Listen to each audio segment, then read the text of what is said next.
saya lanjut kepada pertanyaan di list pertanyaan.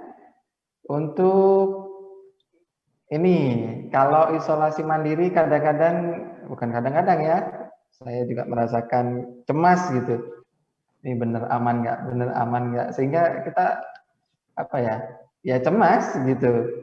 Apa yang bisa dilakukan? Apakah ada latihan pernafasan atau latihan-latihan tertentu Mbak Oka yang membuat kita lebih rileks dan berdamai dengan kondisi yang ada, tentu dengan kewaspadaan tertentu di level tertentu gitu. Tapi pada umumnya kan sebenarnya tidak ada masalah apa-apa, cuma karena baca medsos begini dan begitu jadi tambah cemas dan sebagainya. Silakan Mbak Oka. Betul, betul Mas David, terima kasih. Jadi memang kita biasa melakukan overthinking kalau kita nggak ada kerjaan, bener nggak? Kalau Iya misalkan kita benar. sibuk dengan sesuatu, kita nggak mungkin punya waktu untuk overthinking seperti itu. Memikirkan kemungkinan-kemungkinan yang bakal terjadi lah, A, B, C, D gitu kan. Tapi kalau misalkan kita berusaha menyibukkan diri kita dengan hal-hal yang positif, dengan tadi salah satunya kita berlatih ya, melakukan aktivitas fisik, kemudian kita juga mendekatkan diri kepada Tuhan, kemudian kita melakukan rutin bertukar kabar dan sapa dengan keluarga dan juga teman-teman, itu juga lumayan membantu, ya kan? Jadi kalau misalkan untuk manajemen untuk kecemasan, memang biasanya kita mengarahkan pasien itu untuk melakukan latihan pernafasan, ya, teknik latihan pernafasan. Tetap kita lakukan teknik pernafasan perut, ya. Atau simpelnya boleh seperti kita melakukan tiup lilin atau tiup balon, ya. Jadi kita maksimalkan exhale-nya dibandingkan dengan inhale-nya, ya. Biasanya itu kita lakukan supaya pasien ini lebih lega mengeluarkan unek-unek yang ada di dalam hatinya gitu.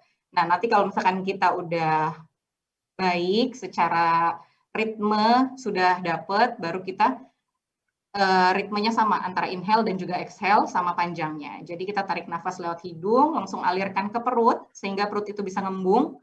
Kemudian kita buang nafas perlahan lewat mulut, perutnya kempes. Ya. Nah, teknik pernafasan itu bisa digunakan untuk relaksasi. Tapi untuk pernafasan yang panjang seperti ini biasanya lebih membuat mudah lelah, ya. Sehingga biasanya kita memberikan advice kepada pasien-pasien kalau mau melakukan latihan nafas perut harus dijeda. Jadi maksimal melakukan 5 kali siklus pernafasan perut, kemudian istirahat menggunakan nafas biasa atau nafas dada. Jadi nafas pendek lagi. Kemudian kita ulang lagi, tarik nafas perut yang panjang, buang nafas lewat mulut perlahan-lahan. Ya, jadi selain itu bisa melatih paru-paru kita lagi ya untuk improvement dari yang tadinya kita terkena dari si virus COVID-19 itu, kita juga bisa mengurangi kecemasan ya. Jadi mendapatkan dua manfaat sekaligus. Tuh latihan untuk parunya, kita juga bisa untuk membantu manajemen kecemasan itu sendiri. Tapi nanti beda lagi ceritanya kalau misalkan ternyata pasien itu cemas sampai menimbulkan sesak nafas. Ya. Jadi kalau misalkan menimbulkan sesak nafas, itu pasti manajemennya akan berbeda lagi. Otomatis yang akan kita kasih advice adalah pertama pakai oksigen kalau ada di rumah. Biasanya sekarang pasien-pasien yang sudah pada pintar, yang sudah pada punya pengalaman terkena COVID, baik dirinya saja maupun keluarganya, biasanya udah nyetok tuh oksigen portable. Nah, kalau misalkan ada kejadian lagi cemas sampai sesak nafas, langsung pakai oksigennya, ya.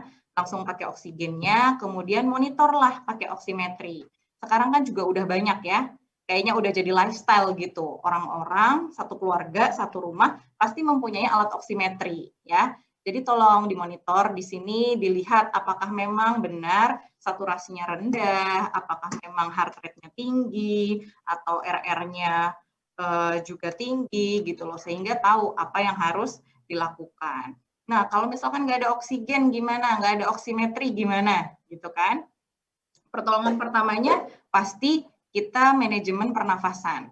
Kalau misalkan kita sedang posisi duduk, kemudian kita mengalami sesak nafas, maka kita harus melakukan cara seperti ini. Sebentar, saya off background lagi dulu supaya jelas contohnya. Kalau kita sedang posisi duduk ya, ini boleh kita ambil bantal 3 ya. Di sini nggak kelihatan di kamera, tapi di depan saya udah ada bantal 3 lapis ya. Kemudian kita bisa tundukkan ya, tundukkan kepala. Kemudian kita buka mulut aja, atur nafas, ambil nafas dan keluarkan nafas lewat mulut. Jadi mouth to mouth. Jadi supaya pertukaran oksigen dan karbon dioksida dalam tubuh itu cepat ya. Jadi kita mengambil cara seperti itu dulu ya. Jadi kita relax sambil tetap tenang, nggak usah panik. Kita tundukkan kepala, menyender di bantal, kemudian kita buka mulut dan lakukan pernafasan. Biasanya itu istilahnya itu dog breathing. Jadi nafas seperti anjing. Karena anjing seperti itu ya kalau nafas ya. Nah, itu salah satu teknik pernafasan yang bisa dilakukan saat kita mengalami sesak secara mendadak. Kemudian kalau misalkan sudah terkontrol dengan cara seperti itu, baru kita mulai tarik nafas lewat hidung dan buang nafas lewat mulut untuk perbaikan ventilasinya, seperti itu. Kalaupun lagi berdiri, kita lagi berdiri, lagi jalan, tiba-tiba ngerasa sesak, langsung cari tembok atau sandaran. Caranya sama, bersandar di tembok atau di sebuah sandaran, di lemari, dimanapun, langsung melakukan hal yang serupa. Buka mulutnya, kemudian melakukan dog breathing atau bernafas seperti anjing, seperti itu. Kalau itu sudah mulai terkontrol, baru mulailah ventilasi dengan cara yang baik dan benar, yaitu tarik nafas lewat hidung yang dalam, buang nafas melalui mulut, seperti itu.